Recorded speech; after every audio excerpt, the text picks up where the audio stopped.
Greetings comrades, Soviet Gaming here. Today we are doing some guiding for AFK Arena, and this time we will take a look at the Ranger Celerity heroes. So we'll figure out the benchmarks, the optimal investment in them for those heroes to be the most effective. Let's go. For the purpose of this guide, we'll use in-seasons benchmark guide, and we will go over each of those heroes to figure out why the benchmarks are there, like how you should work with that data. The link for the original content will be in the video description, and big thanks to that guy for making that kind of stuff. So the first one is Kren. For this guy we have 23, then 33, then 39, and down here you can see that all the gear pieces are recommended to get him to tier 3. My Kren isn't in the top position, of course, but why we have those checkpoints? So first of all, signature item is really important. Level 20 unlocks the stun for 2 seconds, which is pretty cool, and plus 30 will get that potent firepower, additional damage and all that after each one attack, so that will make his DPS higher, and stuns are really important for his performance. His furniture bonus of 3 pieces will increase his AOE range of his enshrouding bomb and reduce the haste of the enemies enshrouded by 40 points, so that will make enemies weaker and his AOE stronger, and 9 pieces of course will get additional bump with the enshrouding bump, which will be really nice. So getting 9 furniture pieces on him is a really high priority. As for the recommended gear for this guy, since he can be your carry, he is definitely one of your carries in the Mauler Tower, you need all the gear pieces to tier 3 when you can, when you have extra resources. So those are recommendations for important tier 3 gear pieces for the heroes. After that we won't talk about that much.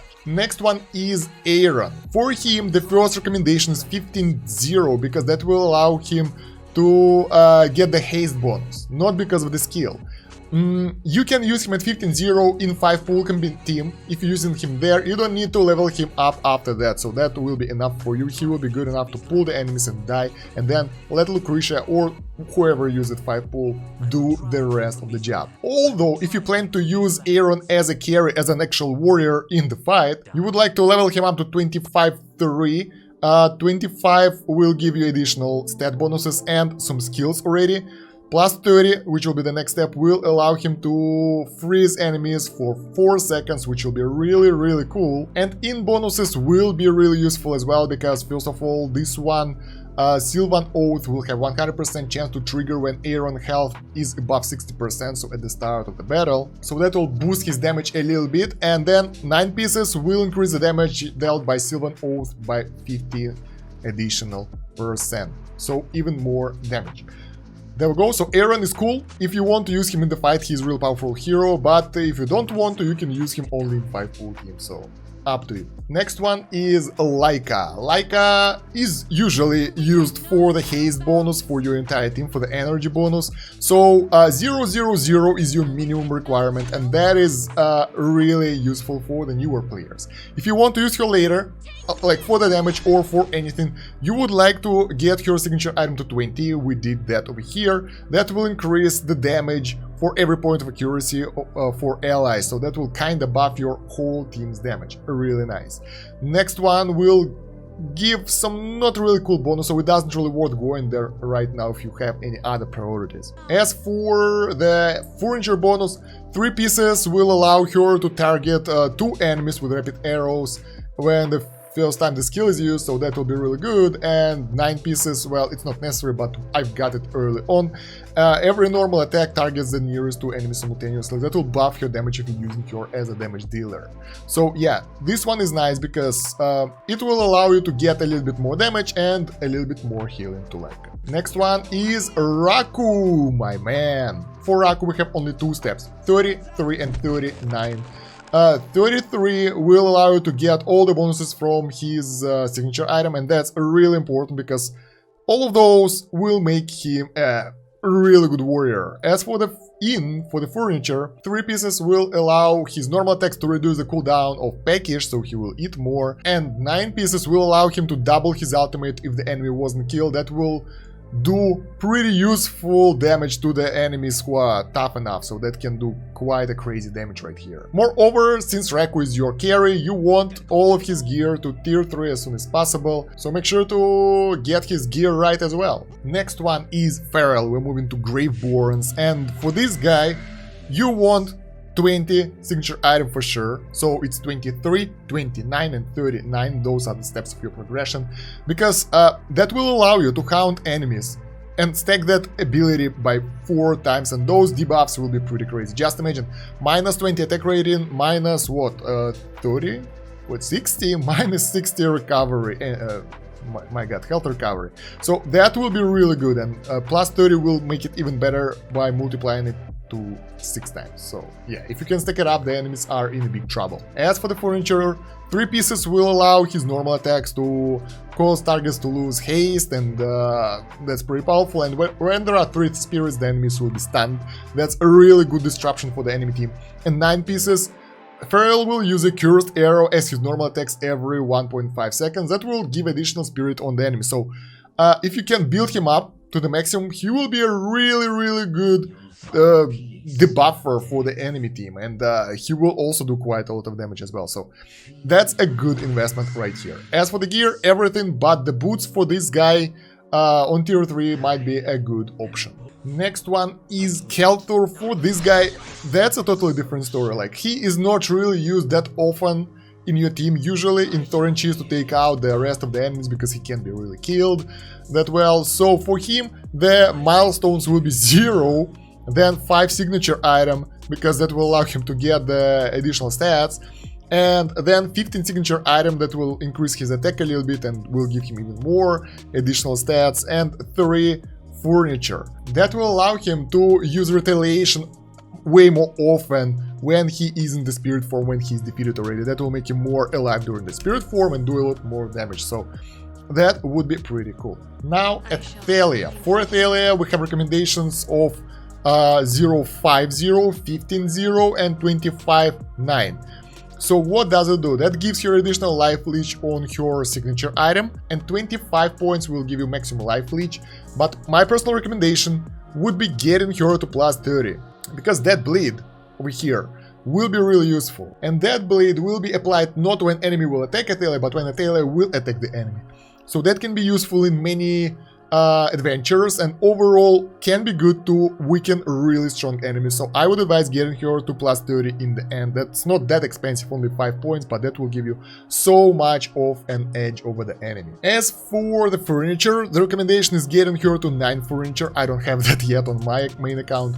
I didn't got it that far because usually my Athalia doesn't live that long. If you want her to be really useful in most of your team combinations, for example in the Celestial Tower, then of course you want to get her to stack it 4 times.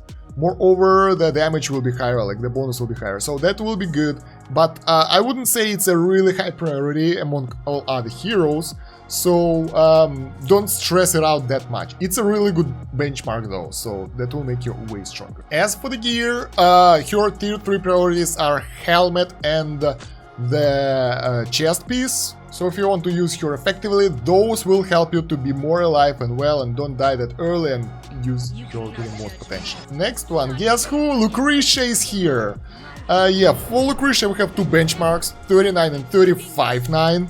35 will give her additional stats, but the price of this enchantment is crazy high, so I would advise thinking several times before doing that. Like, if your other heroes are ready, maybe yes. In other cases, probably not. I won't talk that much about Lucretia because you know her. Her in bonuses are crazy, so making her maxed out as soon as possible will help you drastically in the campaign, in the tower, everywhere. So yeah, therefore wanna go for her. As you can see, my Lucretia is maxed out as much as possible in the current terms. Tier 3 gear everywhere, all that stuff, so therefore worth stargazing for. Let's move on to dimensional heroes. Ezio. Mr. Ezio have 3 steps of growth: 29, 25, 9 and 39. As you already guessed, 25 will give him additional dodge, additional mid stat, and those skills over here will allow him to take way less damage during the fight, so he won't be killed that easily. Every time he will kill an enemy, he will get the 10-second damage received debuff. So plus 20 signature item will allow him to lower the damage received after he kills an enemy, and that is pretty cool. And as for the furniture, here we have really cool stuff. So first one will remove all the negative effects on him at 3 pieces when he will kill enemy with an eagle vision skill, so that's pretty cool. That's like his finishing move basically.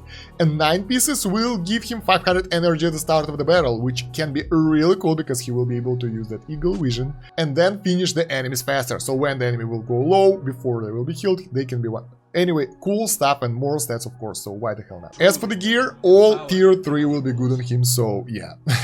Next one is Joker. I'll be honest, I don't really use that guy that much, but he is a really good hero. For him we have the several benchmarks as well. 23, 33 and 39. 20 signature item will allow him to gain 35 attack speed points while his skill effects are in use. So that's already pretty high attack speed right here.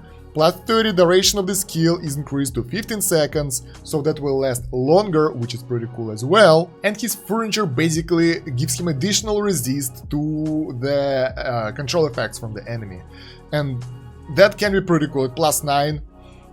That will also give him a shield when he is out of the control effect, and that's pretty cool. As for the gear, all pieces are recommended to get to tier 3 for this guy. And the last but not least, Prince of Persia. My favorite dimensional hero, to be honest. So yeah, for this guy we have the several benchmarks as well. 0, 5, 3, 20, 9 and 39. Basically that will give him additional stat as always. Critical is nice. Plus 20 will give him attack rating for 6 seconds after the bounding agility is done. That means that when he will be done rolling around the battlefield, he will get the buff for the attack rating. Plus 30 will give, well, a little bit higher bonus, and yeah, the duration is 6 seconds, it's pretty cool. So yeah, getting that to plus 30 is really good if you use Prince that often. 3 pieces furniture is pretty important for Prince because he is quite often on the front line, and that will allow him not to die that early after the recall, because he is taking quite a lot of damage and he can die quite easily, and that will allow him to be alive for a while after the recall to do more damage, more stuns and everything. And of course 9 pieces will allow you to use recall 2 times, and the cost will be reduced to 150 points of energy, which is extremely cool. That will make him more lively, and he can, well, avoid death 2 times with like 4 seconds of lower critical and increased dodge, so obviously worth to go for. So yeah guys, that's all the heroes that we have here in the Celerity section. Other heroes that weren't covered by this are probably doesn't really worth it that much to go for anyway, so they won't be covered here. Let me know in the comments if you agree with this or not, if you have your own opinions on that. I already voiced mine on some heroes. And let me know if you like the video or not. By the way, while you go into the comments, don't forget to like the video, share it with your friends and guildies, subscribe to the channel, hit that bell button, join the Discord. You can see the Discord link and all other social media link. I have the TikTok, Facebook, Twitter, everything basically in the description. So yeah, I'll be glad to see you there as well. Thank you very much for watching, guys. That's about it for now. Soviet out. До свидания.